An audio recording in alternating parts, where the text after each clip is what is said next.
Welcome everybody on Car Rambler channel. Today when I'm filming this car, it's 1st of January, so the new year, and when you go into new year you want to have some dance, and here we have a Polish car called Polonez.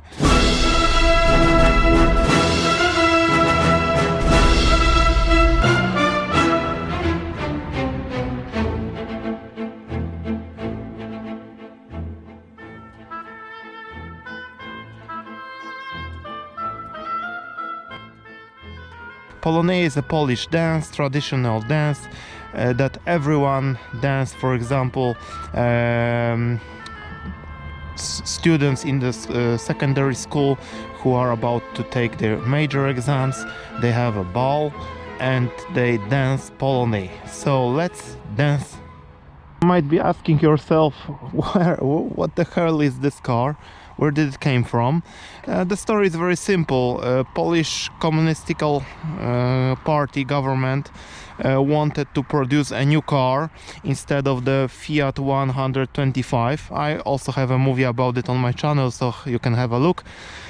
And in 1974 they started negotiating with Fiat that was supposed to prepare a new car for the Warsaw car factory.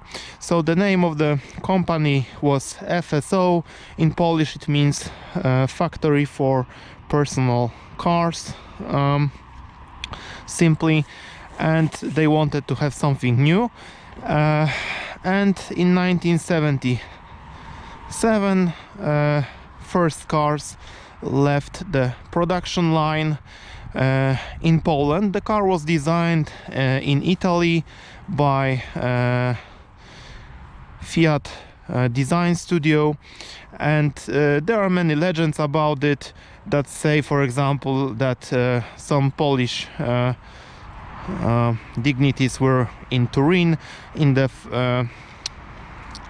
storage of the abandoned prototypes, and they've seen some strange Lancia that didn't go to production, and they said this will be our car. But this is not true. The car was designed from scratch, especially for Poland. The designers had to take under consideration that we were planning to use the old underneath of the car that was coming from the Fiat 125. So the engine and let's say suspension, the underneath of the car had to stay. That's why this car is strangely bending on the bottom, because Fiat 125 was very narrow, so they had to fit the new body on the old floor, let's say. That's why this car looks a little bit strange here underneath.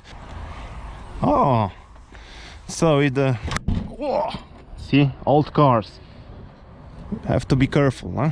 Right? Okay. So if the car breaks down somewhere in the middle of the road, then the owner will be able to assemble a new one, leave this one behind and go home with the newly assembled one. But to be honest, it's a huge luggage compartment, and also the level here is not high, so it's easy to put something inside. So pretty nice space here. So the project, as I said, was specially designed for Polish factory, but it's true that there was some inspiration from recent projects that the design studio of Fiat was doing, and probably the most inspiring car to do this one was the ESV 2000. It was a car developed that was supposed to be a very safety car. Many companies in Europe tried to produce or design a very safe car back in the early 70s, but those tries stopped on prototyping. So the car remained in production till 1990s. When the free market economy in Poland appeared, the company realized that they have to change the project a bit to find customers for the cars. So a few hundred improvements were done to the car, and so the car was born that we see here today, the Polonez Caro. It was basically still the same car as the previous one, so the suspension, the floor, and the engines came from Fiat 125, so from the 1960s. But the main work done was done to the bodywork, so the car looks a little bit more fresh. It remained in this state till 1993, when further improvements were done, and the production of Polonez stopped in 2002 after many improvements and changes were done to the project.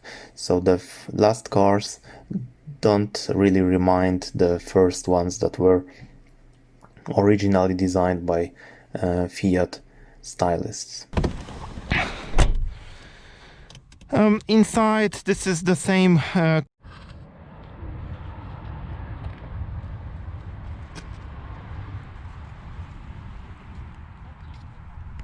car that was designed in 1970s by the Italian designers. So the dashboard is identical, they didn't change it much. Very characteristic is this gears leveler, the switcher. It's on a certain angle. This might be good solution. I don't know if it's I think it wasn't the worst one. So from the left you can see airflow here, air vents, light switch, and rear window heater. On the doors, of course, manually opened windows, handles that are also the same for the 1970s, 80s, and the early 90s. It was the same. I can imagine in 1970s this instrument panel was something very fresh, very futuristic. I would say this was really good. In 1990s, it was already a little bit old fashion. Wipe wash here, very nice scripting here, inscription, very nice, and blinker switch and lights. In the middle console we have a place for a radio, ashtray.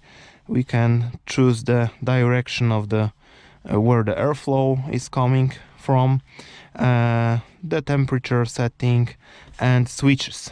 Switches for all kind of stuff: ventilation, lights, fog lights, screen washer, and screen washer fluid. It has a nice glove box, and what I especially liked here is that you can find your how do you call that? I forgot it. Fuses, yeah, fuses. So you can find them here, so they are really easily accessible. I will try to close it without breaking it. I think I will manage that. It's fine. Okay. So the seats are very wide, pretty soft. The fabric here, you might not like it, you might like it, I don't know, 1990s, if it's something fresh. I think it wasn't that bad, I would say. Late 80s, early 90s, I had a Fiat Uno, and it also was like black-white colors, so I don't think it's something very radically bad. Okay, so what else? Maybe I can show you the back seat.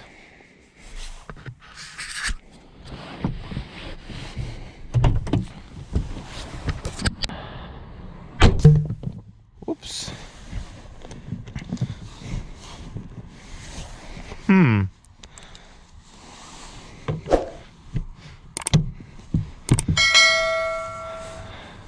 So in the back,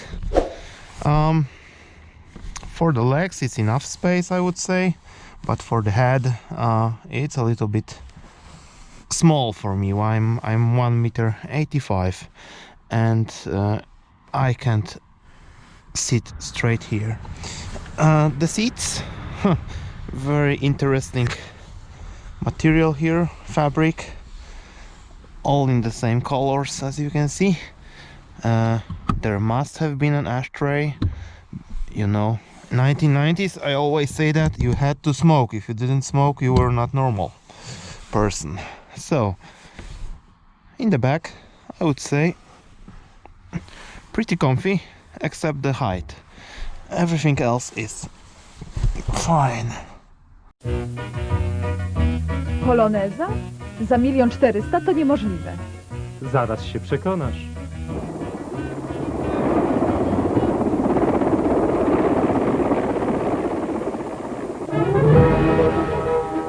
Polonez. Duży, bezpieczny samochód. Masz go wtedy, kiedy chcesz. 1 400 000 miesięcznie. Informacja w salonach FSO. So 1993 was a specific time in Poland because we were that was the third year where the open free market economics appeared in Poland, and a minimal payment in Poland was that low that an average person that was receiving this kind of money had to work about over 6 years, nearly 7 years, to pay a car like this. In 1990s, this was the second most selling car in the country. The first one was Fiat Cinquecento that I showed in one of my previous clips. So you can hit here the link and see that also. And that car was cheaper, and an average person had to work over 5 years. So that were really high amounts of money that you had to pay for these cars. So let's see the engine.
Faktycznie się rwie.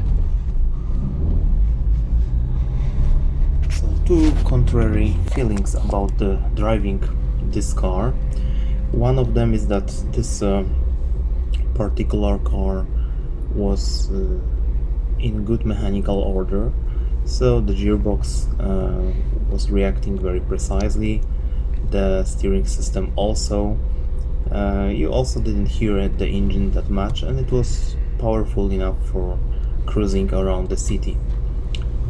On the other hand, you have to remember that this is a construction that has its roots back in the 1960s.